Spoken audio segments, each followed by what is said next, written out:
প্রিয় দর্শক বন্ধুগণ, আশা করি আপনারা সবাই ভালো আছেন। আপনারা যে জায়গাটি দেখতে পাচ্ছেন এটি হচ্ছে চাঁদপুরের কোনো একটি নদীর অংশ। এই নদীটি মূলত পদ্মা নদীর সাথে মিলিত হয়েছে।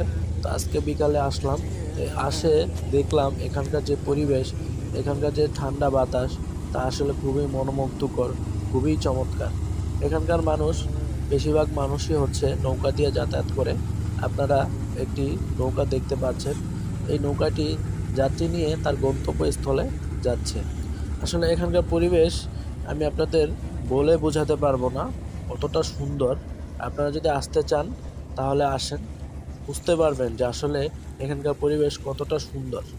আমিও প্রথমে বিশ্বাস করিনি, তো এসে দেখলাম যে এতটাই সুন্দর পরিবেশ, আসলে মানে বলে বোঝানো খুব কঠিন।